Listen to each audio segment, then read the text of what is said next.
Cette semaine, je suis au volant du nouveau Renault Scénic E-Tech que vous devez probablement connaître. Il a été révélé l'an dernier, mais surtout, il a été élu voiture de l'année 2024. Et bien sûr, je vais vous le présenter en détail à travers un nouvel essai vidéo. C'est parti! Bon, vous pouvez le voir, ce nouveau Scénic n'a plus rien à voir avec la précédente génération. On a une face avant complètement réinventée qui a été optimisée pour améliorer évidemment le CX puisqu'il s'agit ici d'une motorisation 100% électrique.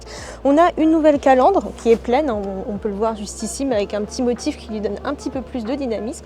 Et on retrouve évidemment le nouveau logo de la marque. En bas, on a un bouclier un petit peu ouvert quand même pour refroidir le moteur, mais dans l'ensemble, tout a été travaillé pour améliorer le passage du flux d'air. Et le petit détail assez amusant, vous pouvez voir qu'en fait, ça fait tout simplement la forme de losange. On retrouve ici des feux à LED qui sont reliés entre eux par un bandeau noir, ce qui est particulièrement tendance depuis quelques années. Bon, vous pouvez le voir, cette nouvelle génération a beaucoup évolué, notamment en termes de taille, et elle va surtout beaucoup grossir puisqu'elle mesure pas moins de 4,47 m de long pour 1,57 m de haut, donc vous voyez, c'est quand même un gabarit assez imposant. Il faut savoir qu'ici on est sur la version iconique, donc la plus haut de gamme, et on a des jantes de 19 pouces avec un design aéro pour encore améliorer le CX. Un petit focus maintenant sur la partie arrière qui a bénéficié d'un travail particulier également. On a notamment des nouveaux feux à LED qui se prolongent jusque sur les flancs, mais également ici vous pouvez le voir, un élément qui est en fait conçu pour améliorer l'aérodynamisme de la voiture. On a un nouveau bouclier et globalement les lignes sont beaucoup plus travaillées et beaucoup plus agressives que sur la précédente génération. On retrouve également ici le nom du modèle en toutes lettres, ce qui est très à la mode. En revanche, Renault a fait le choix ici de ne pas mettre un bandeau comme on retrouve sur de nombreux modèles et notamment sur la Renault 5.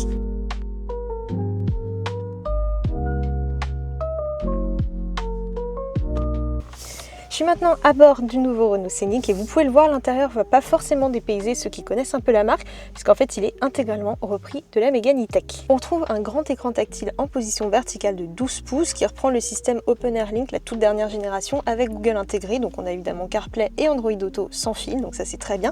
On a un port de chargement par induction juste ici ainsi que plusieurs ports USB-C. Globalement l'intérieur est bien pensé sur ce Scénic, on a un grand écran tactile facile à lire, facile à utiliser. Alors on pourrait se plaindre qu'il n'y a pas forcément de raccourci physique, mais quand même on a ici des petits boutons donc, qui nous permettent d'accéder rapidement à toutes les fonctionnalités dont on a besoin, donc c'est quand même très pratique. Une autre chose qui est bien, c'est ici les commandes de climatisation qui sont de vrais boutons physiques. On a un grand combiné numérique qu'on peut personnaliser aussi, qui affiche toutes les informations importantes pour la conduite et que l'on retrouve sur toutes les finitions. Et sur le Scénic, comme sur la Mégane également, on a un rétroviseur caméra qui se transforme juste avec un simple bouton. Et il y a un autre petit détail très intéressant sur ce Scénic, c'est le toit Solar Bay qui est livré de série sur la finition iconique de notre essai et je vais vous montrer comment ça marche.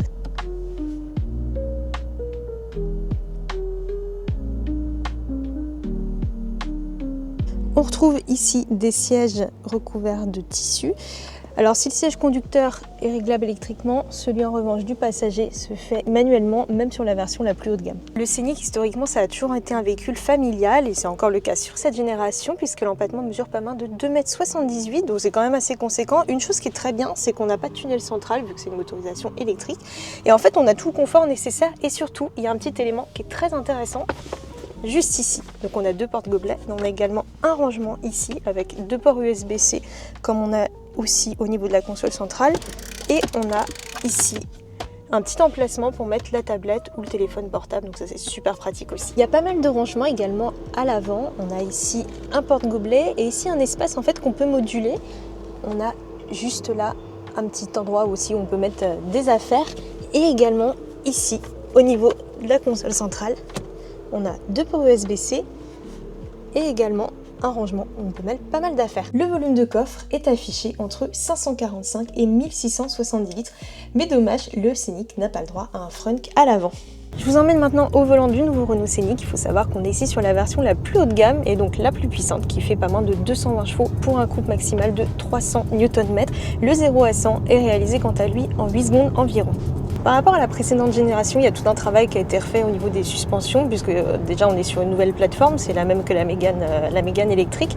Et ce qui nous frappe surtout, c'est le confort avant tout, parce qu'on a quand même des suspensions qui sont très agréables. Ici, on est sur des routes qui sont un petit peu cabossées et on ne sent pas trop les imperfections, donc c'est quand même assez appréciable. En termes de dynamisme, évidemment, faut pas s'attendre à une voiture sportive, mais ça se comporte quand même plutôt bien. On a essayé sur des routes un peu plus sinueuses, à des vitesses un peu plus élevées. Et on se sent quand même en sécurité, même si la voiture reste quand même assez pataude parce qu'elle est quand même assez lourde, malheureusement. Mais le fait d'avoir les batteries sous le plancher, ça aide quand même à avoir un centre de gravité qui est assez bas et donc forcément une meilleure tenue de route. Donc même si c'est pas une voiture de sport ou quoi que ce soit, on a quand même plusieurs modes de conduite. Donc on a un mode confort, éco, sport ou personnalisable. Pour conduire en ville, moi c'est le mode plutôt éco ou le mode confort que je préférais. Et aussi, il faut savoir que le mode éco, il permet d'économiser un petit peu la batterie, mais je vais vous en reparler un petit peu plus tard, plus en détail à ce niveau-là.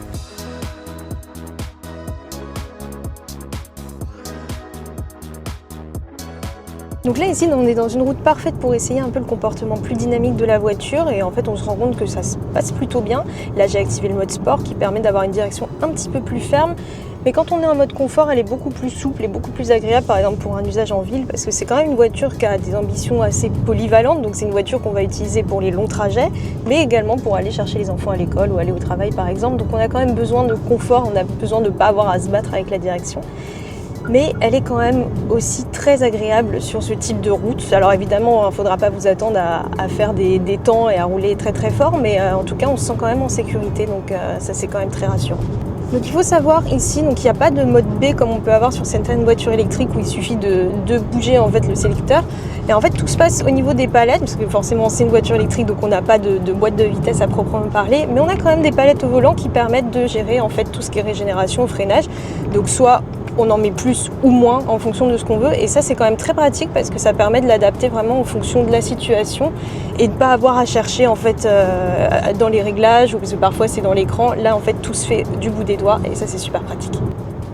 Le rival de la Peugeot 3008 embarque ici une batterie de 87 kWh empruntée au Nissan Ariya qui lui permet d'afficher une autonomie de 620 km selon le cycle WLTP. La recharge s'effectue quant à elle de 15 à 80% en 37 minutes à une puissance de 150 kW en courant continu, ce qui n'est pas vraiment excellent par rapport à la concurrence. A noter que le SUV est équipé de la conduite semi-autonome de niveau 2, utile notamment sur les longs trajets.